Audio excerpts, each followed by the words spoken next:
Good morning. Oh, Peter is also from South Africa. Fantastic.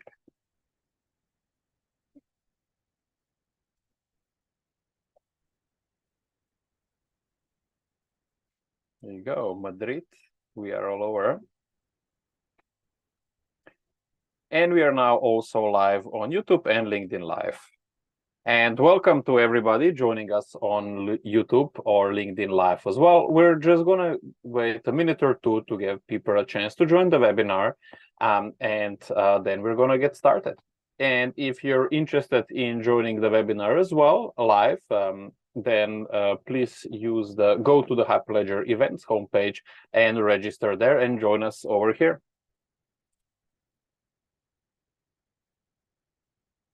Hi to Namibia as well. Hi, Gurvi.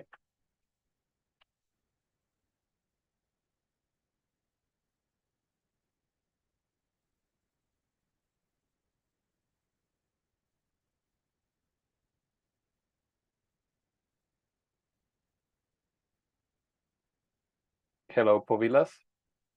All right, I think we're now 1 minute in, and we have some housekeeping at the start, so let's just get started. So again, good morning, good afternoon, or good evening, everyone, depending where in the world you're joining us from. Great to have you here, and we're very excited about today's webinar with Adhara and ioBuilders. My name is Tomasz, and I'm an ecosystem manager at the Hyperledger Foundation. And today I'm going to have the chance to take you to some housekeeping and also introduce our panelists. First, I would like to emphasize that all are welcome in Hyperledger community, and we are striving to create a safe and welcoming environment for everyone. So please visit and read our code of conduct, which you can find on our website and on our wiki as well. All the Hyperledger Foundation webinars are held under the Linux Foundation antitrust policy because the meetings are involving the industry competitors. So to visit our antitrust policy, please visit our website and our wiki as well. This session is being recorded, and the recording will later be available on YouTube, as well as in Hyperledger webinar library, along with the slides you can download as well. And this webinar is also being live streamed, so welcome to everyone joining us on YouTube and LinkedIn Live. And of course, you're also welcome to join our live session, but if you would prefer to stay on these live services, please use your comment section to ask your questions, and we will relay them to our panelists later during the presentation. Now, we encourage these webinars to be very interactive and engaging, and of course, the more questions and more interactions we have, the better experience for everyone. So please feel free to raise your hand, and I will unmute you, and we can, you can pose your question to the panelists. You can also welcome to use the Q&A box as well as the chat button to send your questions there as well, and our panelists will get to them during the presentation. Now, without further ado, I would like to introduce our great panel for today from Adhara and ioBuilders. So we have Peter Mannings, who's a co-founder and CEO of Adhara. We have Ivan Saiz de Castro, who is the CTO of ioBuilders. Then we have Fernando Rodriguez and Fernando Cepeda, who are software engineers at Adhara. And we also have Connie Byers, who's a blockchain engineer at Adhara. And today our panelists will take us through the Signare, a new Hyperledger Lab for digital signing and DLT-related applications for Ethereum clients. We are very much looking for these presentations. And Peter, over to you. Thank you very much, Tomasz. And it's wonderful to be here. And thank you for your time. Can I share my screen? Yes.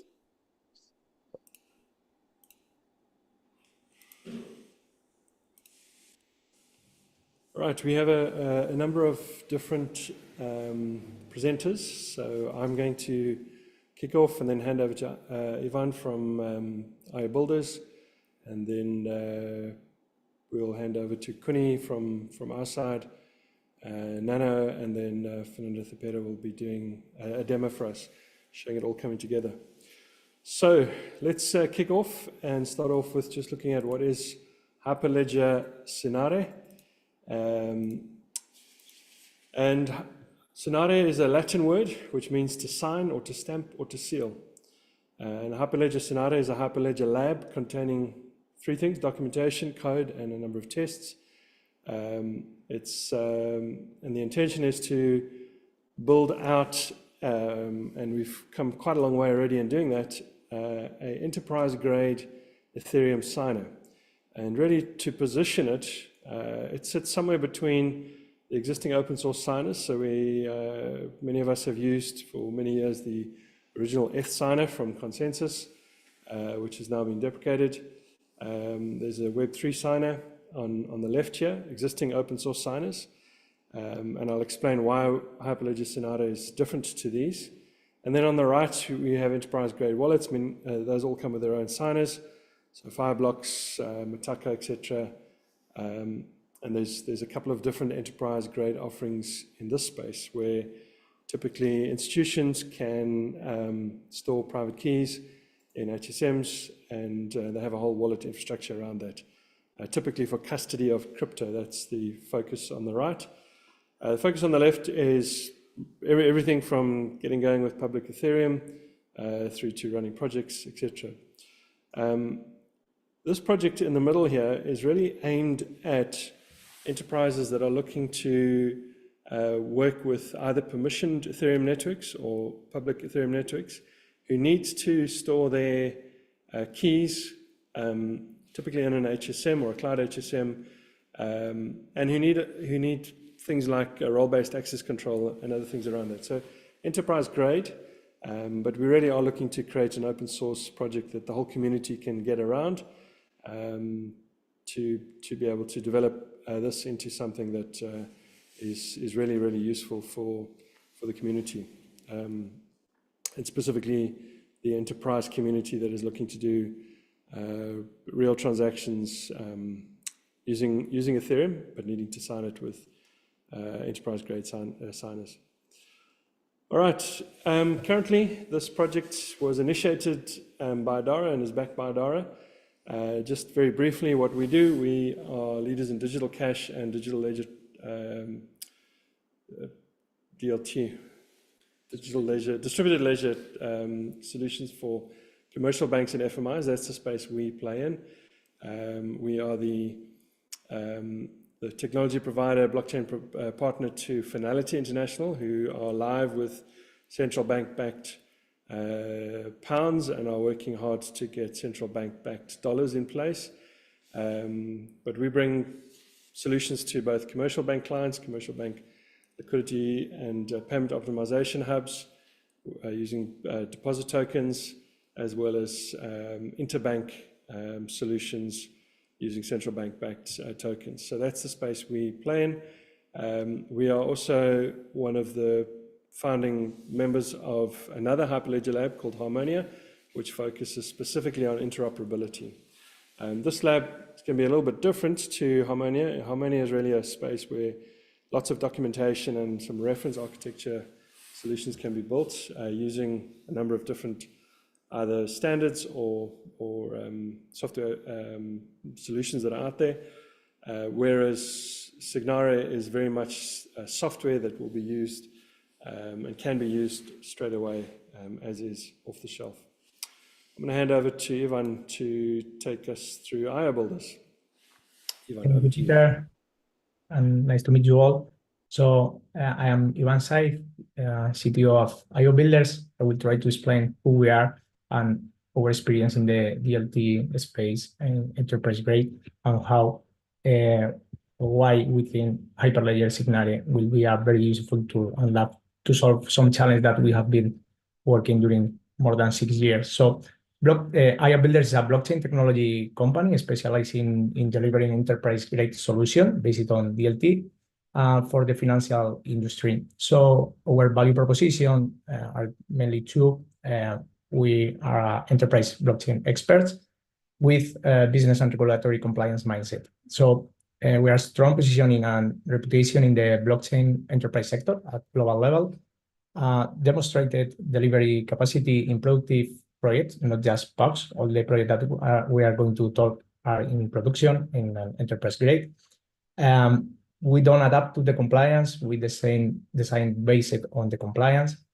And we collaborate with top-tier law firms and closely engage with regulators like ESMA and CNMV to ensure the highest standard in our solution. So we started in 2018 building a tokenized money solution. Then in 2019, we created the first digital bond platform, enabling atomic DVP with the tokenized money solution. In 2020, we start working with one of the largest fund distribution entity in Europe. Then in the last years, we have been focused in MTF equity bonds, syndicate loans, tokenization, and private equity funds tokenization. So as you can see, all of these projects come from the traditional finance and traditional or centralized system. So one of the main challenges during these 6 years was that you need to manage the key management, key storage, transaction management, transaction signature, and that's why we have been very aligned with Adhara building this kind of tools or solution to abstract this complexity from the DLT challenge that we have in that case. So we can go to the next slide to see a high-level architecture view of how Hyperledger Signare will solve this kind of problem. So here, as you can see, we have the principal module that is the blockchain gateway, that is the one that talks with the enterprise Ethereum client and with the Signare. So our centralized or traditional system will talk with this blockchain gateway to abstract the complexity of the key management and transaction management. So this blockchain gateway can interact like a library or like a API REST technology and receive the raw unsigned transaction to send to the signer. Then the signer is the one that has the complexity to interact and integrate with different HCM providers. That could be cloud providers or hardware HCM providers, and is in charge to calculate the hash of the raw transaction, and then the HCMs remove their encoding and transpose signature to the lower intersection of the curve, and the signer returns the send signed transaction to the blockchain gateway. Then the blockchain gateway is like a proxy to communicate with the enterprise Ethereum client, sending the signed transaction via JSON-RPC over HTTPS, and return this transaction hash to the centralized and traditional system. So with this architecture, you can abstract your products or solutions from all the complexity to interact with a DLT. And having this open source, you can have a lot of HCM integrators in that case to help all the community and build a self-custody solution. Because at the end, in the enterprise-grade solution, normally you will never have, or you don't want to have a key management for the end user.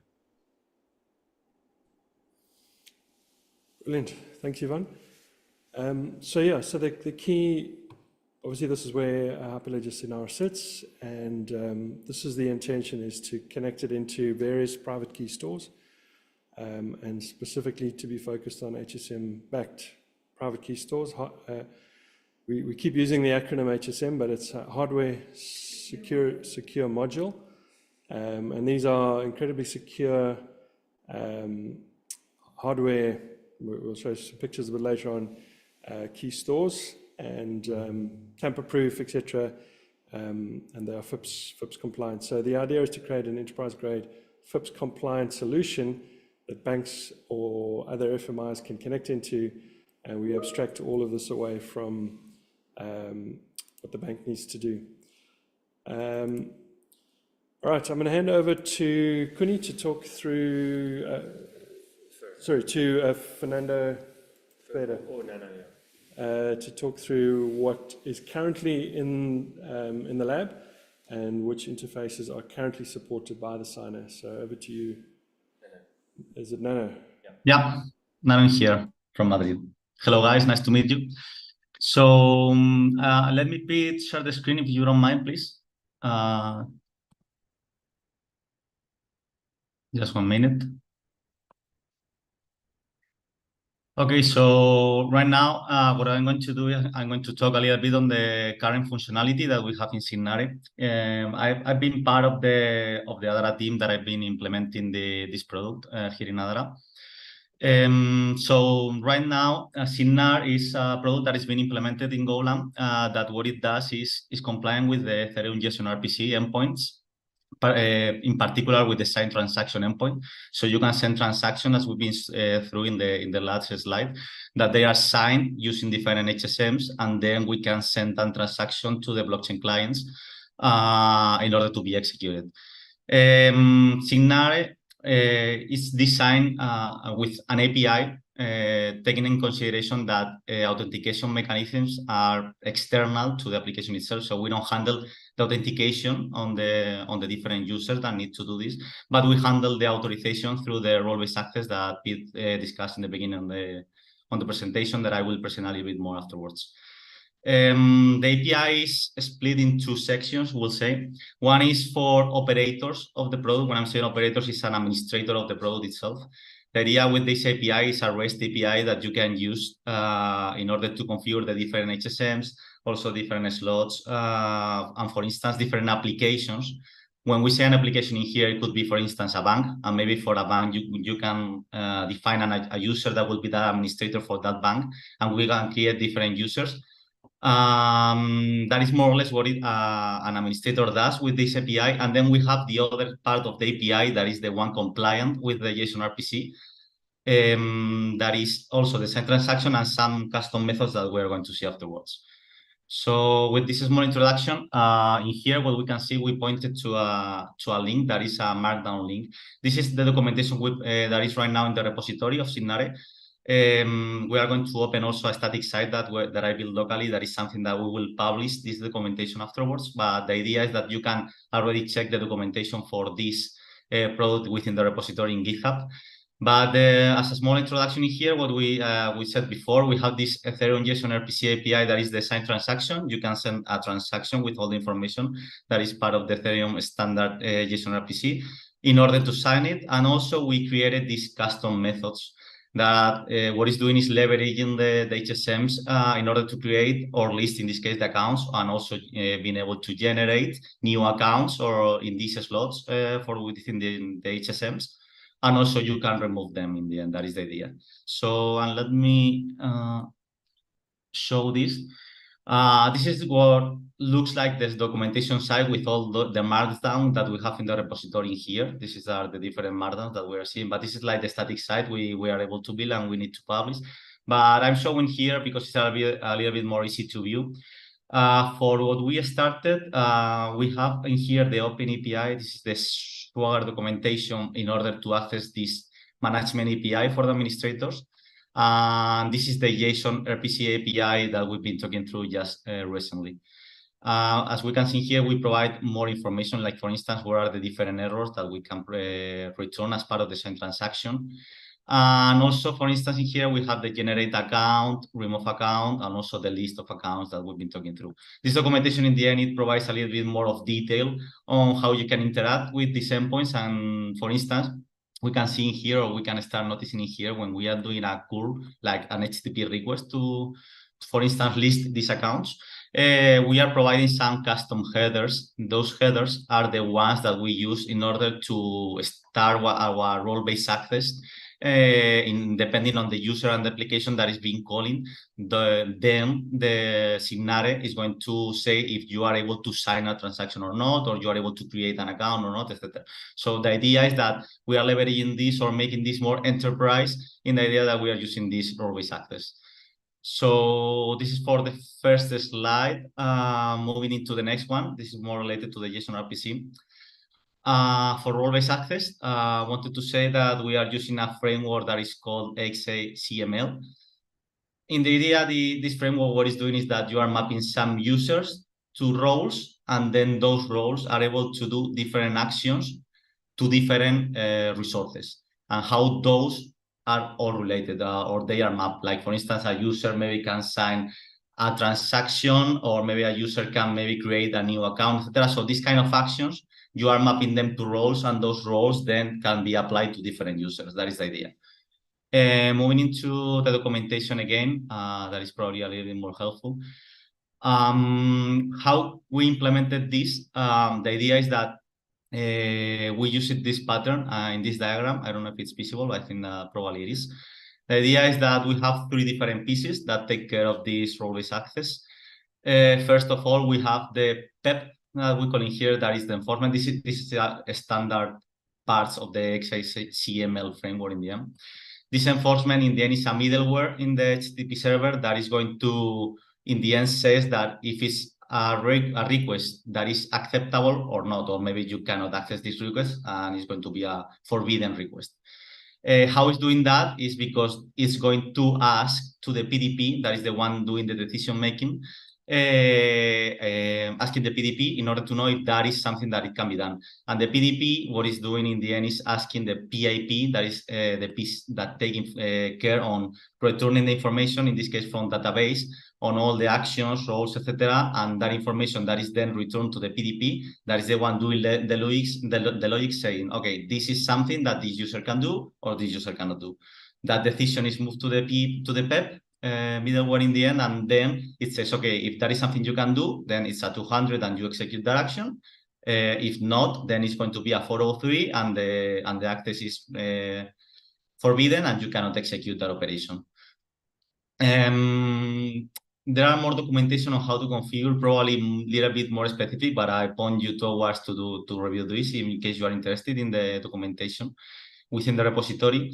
But just to mention, we provide a default setup on how to use role-based access. This default setup, as we provide in the repository, have 3 kind of users, let's say, or at least we define 3 kind of users. We have this Signare administrator.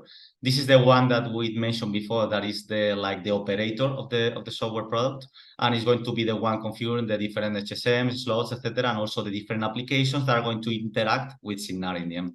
An application administrator that maybe could be someone from, maybe if an application, it could be from a bank. It could be an administrator, a person that takes care on handling the different users that are going to interact with Signare in this case, and is able to generate these accounts, also to create new users, and to map these accounts in the HSM probably to the different users. That is the one doing this application administrator. So it's something that is not doing the operator, but in someone in the bank that knows how to correlate this information from the HSMs to the users that they want to interact with Signare. And then we will have this user that we consider that will be the default user, that is the one interacting and doing the whole process of signing a transaction and probably delivering in the end to the blockchain client to be executed in the blockchain network. So just before finishing, a small note in here, because we have a role-based access in the end, what it implies is that when you are saying that you are this user as part of the headers when reviewing the authorization for this user, in the end, what we are doing is, okay, if this user have this address assigned that is in the front field when you are signing this transaction.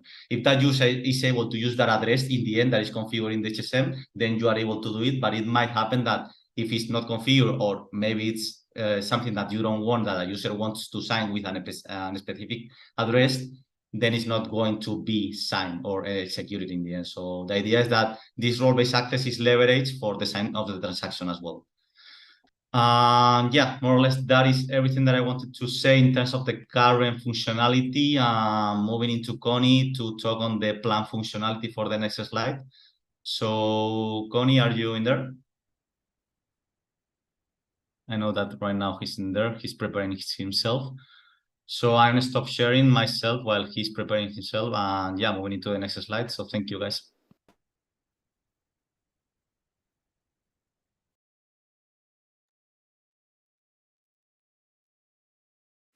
Sorry, we're just getting the slides up.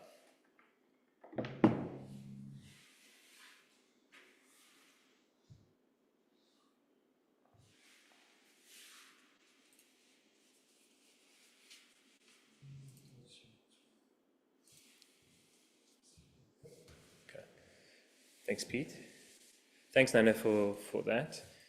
All right, so planned functionality is for us to add support for more HSM providers. So currently we have support for soft HSM, and the plan is to bring code over from one of our existing projects to add support for AWS, Azure, Talis, etc., so that we a broad range of options for people. And then also adding support for EC to perform EC's encryption, and that together with handling the node key will help us to do the RLPX connections using the HSM backed key. Then also planned functionality is for us to allow the Signare to be used for validator signatures for QBFT blocks, again using that HSM backed key. Then next on the roadmap is for us to also think about adding additional authentication mechanisms. So currently the authentication mechanism with Signare uses headers, so you need to provide an application and user header. And that we can probably or possibly extend using something like JSON Web Token, etc., depending on who wants to or what wants to interact with Signare. And then lastly, at least on the slide, we have adding support for different elliptic curves. So currently we only have the K1 curve in there, but adding, for example, the R1 curve would be trivial, should be trivial. Then, as part of the planned future of this project, we also have some ambitious testing goals, I guess you can say. We want to involve as many other gateways as we can, so i.e. source systems of the unsigned transactions. So whether that's Web3j, Firefly, or Finality's gateway, or all of those we want to work with and add tests for. Then we also want to add more on the HSM side, a bigger test framework that allows us to, with confidence, include new integrations with different HSMs, with those sort of three, reliability, security, and performance as the key drivers of that. And then lastly, currently, I think Pete mentioned in Harmonia, another lab that we're part of, there is an integration test suite that currently you can't use because there's no there wasn't a signer previous to this that we could use for the project. So we're aiming to use Signare as a signer for that project so that we can enable the integrated test suite. So that's also up and coming.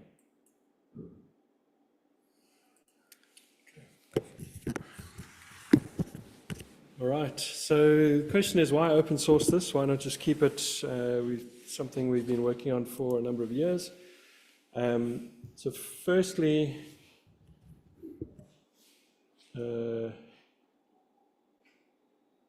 someone's changed my slides as well. A signer is something that any application submitting, not Pete's first webinar, but transactions to an Ethereum network needs a signer. So it's what we would consider utility software. It's not something that differentiates us as a company. It's not something that we would specifically want the IP rights to or license fees for. It's something that we really feel is a utility, and the more companies that work on it and contribute towards it, the better it will become, rather than everyone working on their own. And then the other main reason, as we've alluded to a few times now, is by bringing it into an open source repository in a well-established foundation, being the Linux Foundation, and a well-supported community, being Hyperledger, or is now LF Decentralized Trust. It provides a safe place and a place where HSM vendors, whether they hardware vendors or cloud-based vendors, can start to support their own hardware. So the intention is for Talis or Amazon or Microsoft to come along and say, we really like this signer, we see that it's being well used in the industry, and we will make sure that if you are using it against Azure dedicated HSM or AWS Cloud HSM or Luna Jamalta hardware product, that the drivers are well supported in that space. So looking forward to working with them. Just to give you an idea of who we have already tested with and who we're hoping to target going forward. These are the various, on the left, the hardware HSM. So we've done a bunch of testing against these products over the years. And given that a number of them already support PKCS11 interface, it does make it relatively easy. And then there's huge progress with AWS and Cloud HSM, which is obviously backed by a dedicated HSM. I think it's this one over here. And the same with Microsoft.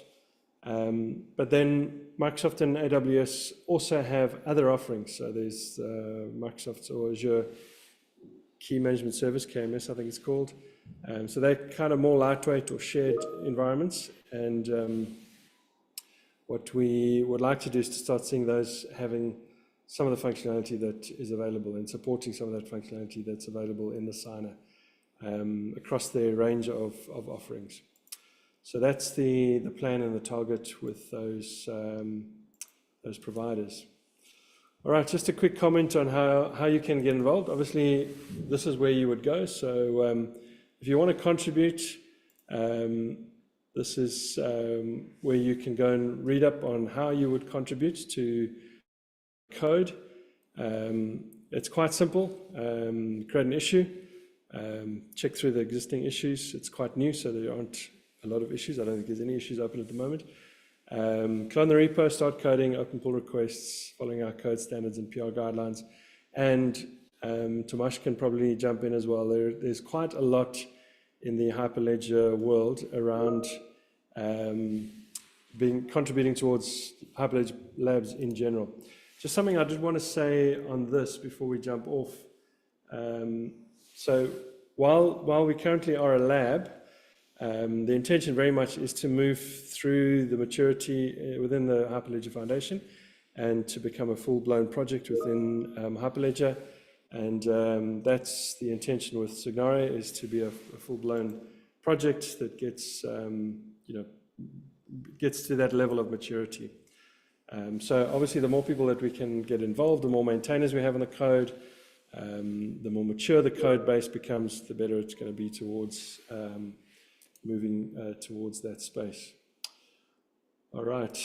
We're going to spend a bit of time now on a demo, which Fernando Cepeda is going to run, and then we're going to open it up for questions at the end. So I'm going to hand over to Fernando. Thanks, Pete. Let me quickly share my screen.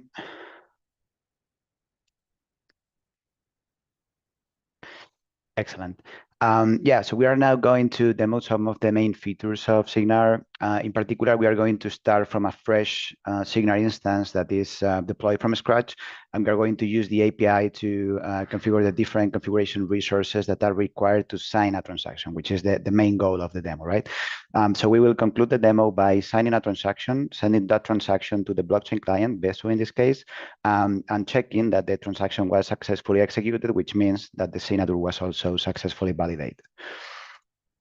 So as we have covered before, there are some configuration steps that are typically done by an administrator, and we are going to use an administrator user for those, right? In particular, those are creating an application and a user. So basically to provision a new application and a user. So for a bank, for example, as we said before, and we're also going to create an HSM. Creating the HSM means basically to provide all the connection details that are required to connect to HSM that is already, let's say, physically connected to Signare, right?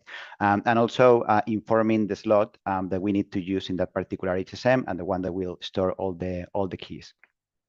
So we are going to use, in this case, this owner user, which, as I said, is an administrator. And I just wanted to mention that when the application starts from the first time, it creates an initial administrator user, right? Because as every request is authorized, you need to provide at least a user to be able to use the API. So the Signare just creates that the initial one for you so that you are able to start using the service. Okay, so let me move this. Let's start by creating the initial application. We are informing here the chain ID, which needs to match the chain ID as defined in the Genesis file of the chain that we are connecting to, because we sign transactions for a specific chain, right? So this is especially relevant because if this doesn't match the chain ID from the Genesis file, then signatures won't be successfully validated. Okay, so let's now create a user. We are going to assign the user 2 roles. One is application admin. Again, as we have said before, this is basically just so that the user is able to manage all the application resources, and also transaction signer, which is a requirement to sign transactions. So we create the user. Oh, sorry, I ran it 2 times. The third step will be to define what is the HSM that we are going to use. We call that module in the context of the API. As it's a soft HSM in this case that I've configured locally, it doesn't require any additional configuration parameters, right? So let's create the HSM. And also, we are going to define what's the slot that was already pre-configured in the HSM, right? So creating a slot in the context of Signare doesn't mean to do anything in the HSM itself. It just, informs what are the connection details to that particular slot, but it doesn't create anything in the HSM. So in this case, we are defining what's the slot number, what's the PIN, and what's the application that will be using this particular slot. There is a one-to-one relation between slots and applications, and that's done basically for security purposes, right? So in this case, we are pointing this slot to the application that we created in the first step. Let's create the slot, and this step concludes the initial set of steps that are done by administrators. So that means that from now on, we can start using the user that we created in the second step, and that we no longer need to use that owner initial administrator user that we have been using so far, right? Okay, so let me actually close all the tabs. Cool. So now that we are able to connect to a particular HSM, and we also provide the details to read and write information in a particular slot, we can now list what are the available accounts in that particular slot, right? In this case, there are a few accounts. This actually depends on the case. Typically, if you just create a slot and start using it, it will be empty. But I've already pre-imported some keys, because as we are going to send a transaction, which is going to be an Ether transfer, I wanted to have at least one account with enough balance to be able to make the transfer, right? So we are going to actually use this first account for signing and for sending those Ether. So yeah, this is basically just, let's say, informative, right? To know what are the available accounts. The last configuration step that we need to do in order to be able to sign a transaction, and this is actually kind of linked to what I mentioned before when creating the user. So if we go back to the roles that the user has, it has this transaction signer role, and that's a requirement to be able to sign transactions, but it also needs to be authorized to sign with a particular account, right? And that needs to be done per account and per user. So in this case, we're going to configure that demo user to be able to sign using this particular account. Okay, so we configured that. And I've included here a couple of steps that are actually not required to sign transactions, because now we have everything set up to be able to sign. But in case that you want to also generate or remove keys that are 2 RPC methods that are offered by Signare, I just wanted to quickly show how to do that. The RPC method that we use to generate accounts is this one. It doesn't receive any parameters, so we just create the account here. If we list accounts again, we will see that there is an additional account here at the bottom, which is the one that we just created. So let me copy it, because we are now going to remove that account, right? Removing an account requires to obviously define what are the accounts that you want to remove. So let me paste the one that we have created. We remove it, and if we list accounts again, we should see the original list, right? Cool. So let me close the tabs again. We are now going to sign the transaction, which, as I said initially, was the main goal, right, of the demo. We have now configured everything that we need, and we are now able to sign a transaction, which is going to be an Ether transfer through Ether from this account to this other account. Obviously the from account is the one that we have just been authorizing, right? So let's sign this. We copy the result. And we are now going to use some DLT-RPC endpoints to check the balance of the destination account, just to make sure what's the original balance. Then we will also use DLT-RPC API to send the transaction, and we will check the balance again to make sure that the transaction succeeds, right? So let's check the balance of the destination account. We can see that it has no Ether. So if we send the transaction, paste in what was returned by Signare, and if we check the balance again, we see that the account has now 3 Ether, right? That means that the account was successfully executed, and therefore that the signature was also successfully validated by the blockchain client. All right, so that concludes the demo. Thanks everyone, and back to you, Pete.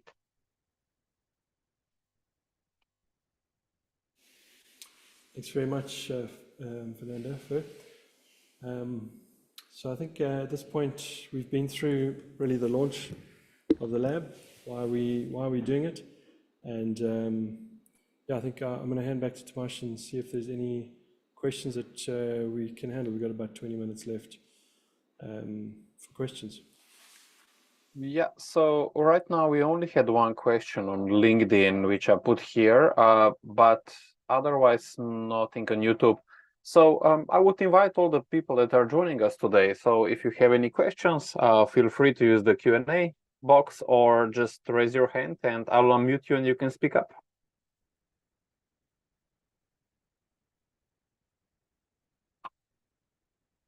All right, we do have raised the hand.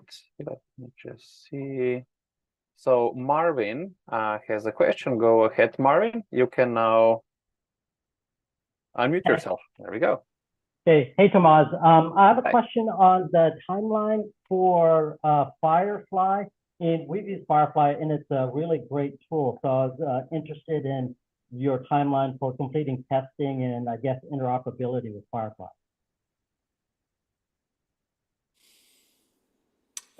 So it's a stated goal of Signare is to test with as many different gateways as we can, and obviously we've worked previously and we know the Firefly team quite well, and so it's an obvious choice for us to start working with them.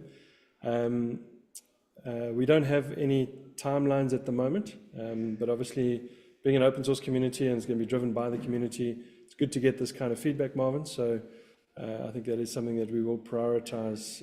I have reached out to the team already, but it's all quite new, so we haven't had much response from them, but we'll push in with them again.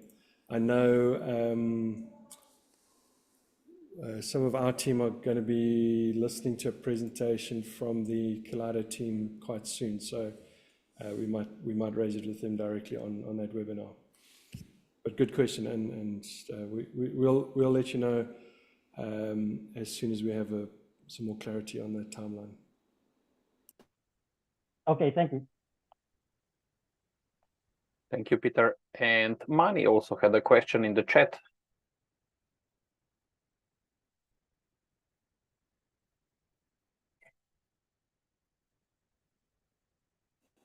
Sorry, Thomas. I was just reading the good question actually from Mani.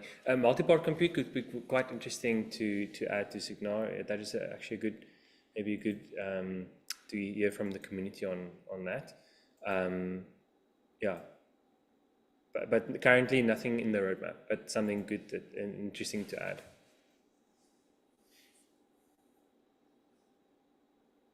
Great, thank you. Marvin, is your hand still up from before, or is this a new one? Just checking. Or you had another question. Okay. All right. So we have another question from Tyrone. There you go. I allowed you to talk. You have to unmute yourself, and then you can ask your question. Hello. Yes, I've just been looking at your Twitter feed, Peter, and I noticed that you're involved in CBDCs. And is this project to deal with CBDCs, with the like with the central banks? Like what is the ultimate goal of this? So one of the applications would be CBDC. So if a central bank wanted to have an enterprise grade signer, and the participants on their CBDC network needed enterprise grade signer, the intention is that Signare would be, Hyperledger Signare would be at that level, that banks and central banks could use it in the CBDC space.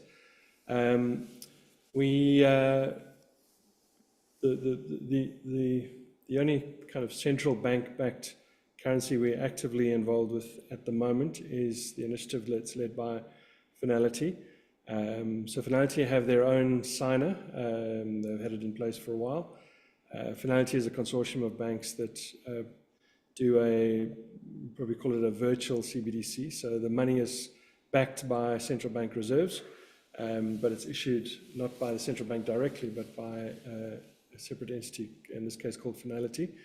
But what we've made sure is that the Hyperledger Signare signer is compatible with uses the same RPC interfaces that the Finality signer uses, and so a commercial bank or Finality could theoretically plug that out and plug this in. So we've tried to make it as as pluggable as possible in these enterprise spaces, and there's a number of them. So whether it's CBDCs or a virtual CBDC like Finality, or deposit token solutions, which is Adhara's main business, or as Ivan pointed out, some of the ioBuilders businesses that they're involved with other asset types, or more traditional kind of assets, whether they're bonds or other securities, or new kind of issued securities, NFTs and other things.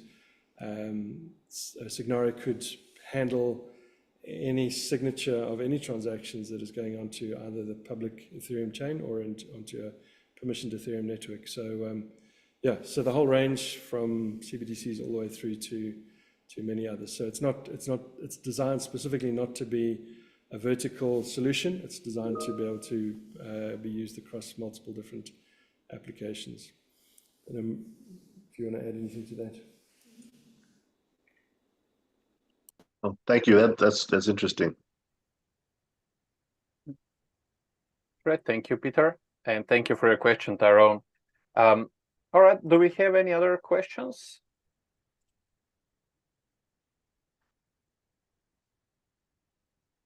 Okay. Okay, let me just quickly check YouTube and LinkedIn Live. There's anything new there?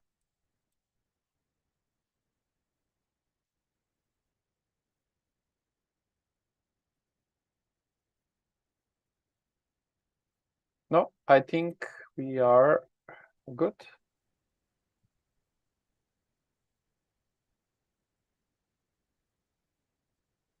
All right, we have a bit more than 10 minutes left, so if anybody has any questions, feel free to step up. Otherwise, our panelists, if there is another stuff you would like to share, we have some more time. Otherwise, we can also wrap it up, and then people can get in touch with you later as well.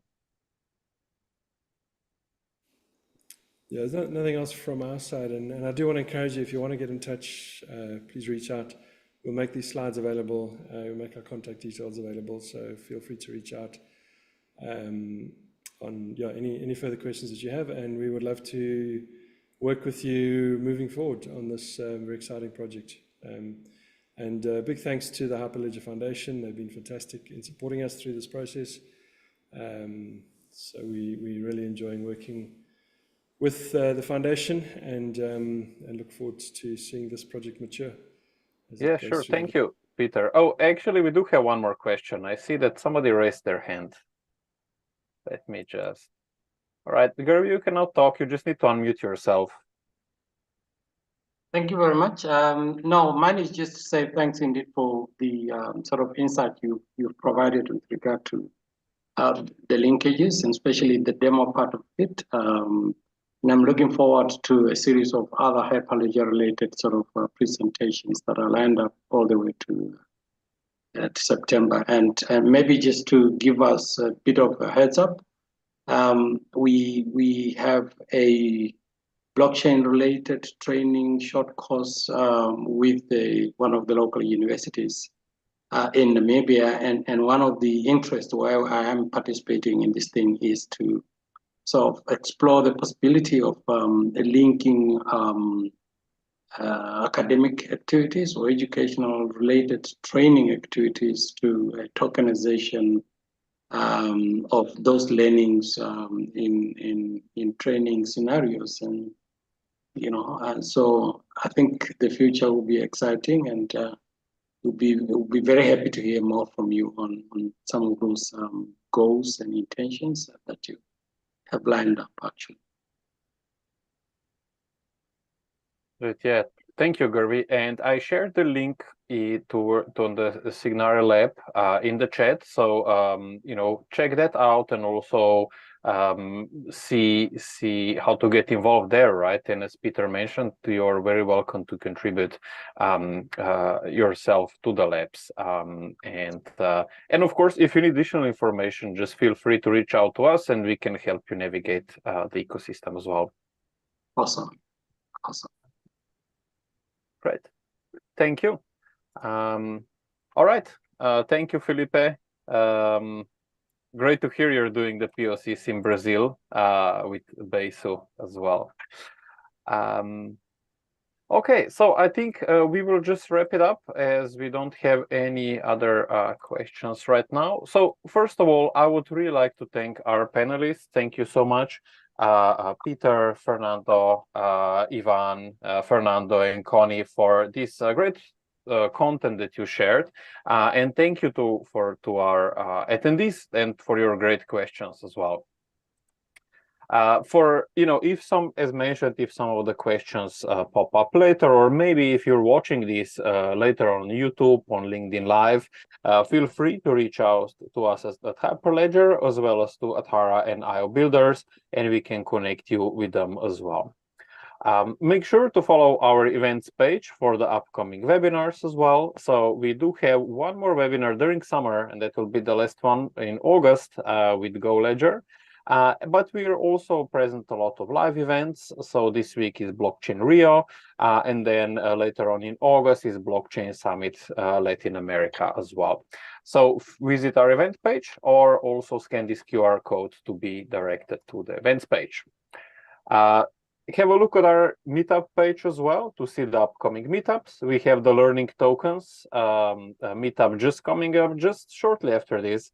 And we also have some other exciting meetups, both live as well as online, in the following months as well. Here at Hyperledger, we try to produce as much as thought leadership as we can. So we have published and recently updated the CBDC ebook. I know there was a question about it recently, so feel free to check this out. And we also published supply chain and trade finance ebook, the solution briefs from telecom special interest groups, and so on. So feel free to use this button to follow this link, or use your phone to scan the QR code, and you will be taken to that site as well.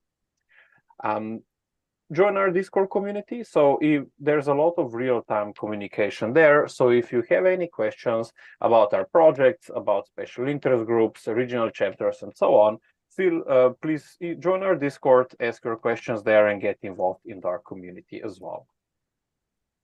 And if you would like to learn more about the membership in Hyperledger, feel free to email us at membership@hyperledger.org, and we'll be happy to discuss this further.